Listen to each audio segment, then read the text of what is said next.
This just in. There was a time when the internet felt chaotic, but at least human. Now it feels chaotic and slightly plastic, like a room full of mannequins who learned how to blink. According to a recent New York Times opinion podcast discussion, even experts are struggling to tell what is real and what is AI generated. When photo editors and digital scholars admit that they were fooled by fake images, we should probably sit up straighter in our chairs. The bigger question is not whether AI can trick us. It clearly can. The real question is what happens to trust when nobody can tell what is real anymore. The phrase AI slop sounds funny until you realize how accurate it is. It refers to mass-produced AI content designed to grab attention for a few seconds without offering depth, context, or truth. It looks real enough. It feels almost right, but something is slightly off, like a smile that doesn't reach the eyes. Here's why this is bigger than fake photos. In the podcast, the guests described moments where they believed images that turned out to be AI generated. One trusted the person who shared it, another trusted her own professional instincts. Both were wrong. That matters for small business owners because marketing is built on trust. If your audience cannot trust what they see online, they become cautious. When people become cautious, they stop clicking, stop sharing, and stop believing. And here's the uncomfortable part. Social media platforms are not designed to fix this, which brings us to the incentive problem. Tracy McMillan Cottom, one of the speakers on the podcast, pointed out something most of us quietly suspect. Platforms are driven by engagement, not truth. If AI images keep people scrolling, reacting, and reposting, then from a business perspective, the system is working. Engagement simply means attention and interaction. The longer someone stays on a platform, the more ads they see. The more ads they see, the more money the platform makes. Trust is not the primary metric. Time spent is. For small business owners, this creates a strange environment. You are building a brand on platforms that are flooded with content that may not be real, and the platform itself does not necessarily prioritize helping users sort out the difference. So, what do?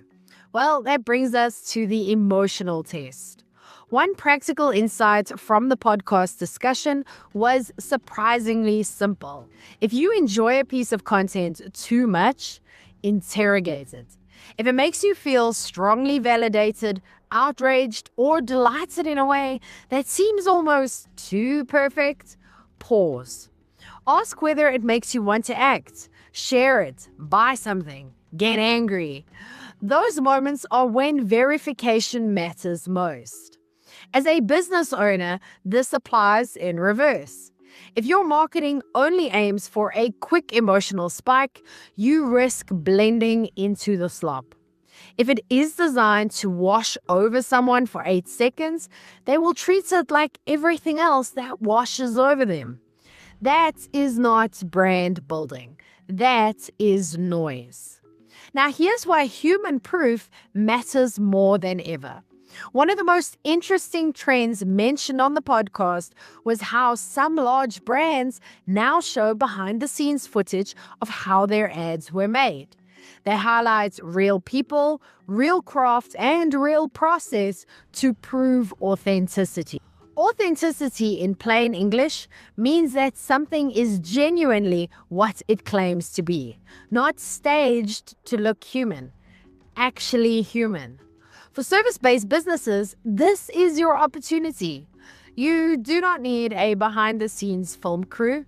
You just need visible proof of humanity. That can look like sharing real client stories with context, explaining how you actually do your work, showing your thinking, not just your results, and speaking in a voice that sounds like a person, not a press release. As a StoryBrand certified guide and duct tape marketing consultant, I often tell clients that clarity builds trust. Now we can add something else. Humanity builds resilience. When people know who you are and how you think, AI noise becomes less threatening. But will people leave social media?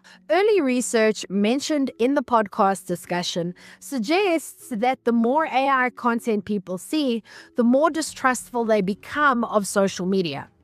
Some users are already reducing their scrolling because it no longer feels social.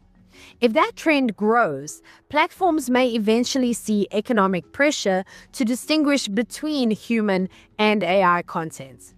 But that will take time. In the meantime, your job is not to fix the internet. Your job is to build a brand that feels real in a digital space that increasingly does not. So here's what small business owners should do now. First, slow down your own sharing habits. If you cannot verify something quickly, do not attach your brand to it. Second, focus on depth over volume. AI Slop wins on scale because it is cheap and fast. You win on meaning because you are human and specific. And third, clarify your message. In a noisy environment, confusion feels suspicious. Clear positioning, clear language, and clear outcomes help people decide you are safe to trust. If you want help doing that, start with my 5-minute marketing fix. It helps you craft one clear sentence that explains what you do and why it matters. Because in a world where everything looks real and nothing feels certain, being clear and human is no longer optional. It is your competitive advantage. You can download the 5-minute marketing fix free in the description below, or you can go to strategicmarketingtribe.com/fix and get it there. But what about you? What is one moment online that made you pause and think, is this even real? I'll go first. I once shared a business quote that sounded profound and later realized it had all the emotional depth of a laminated poster in a waiting room. Okay, your turn. What made you question something you saw online? Let me know in the comments. I'm Vicky Sidler from the Strategic Marketing Tribe, and I post helpful news updates for small businesses every day.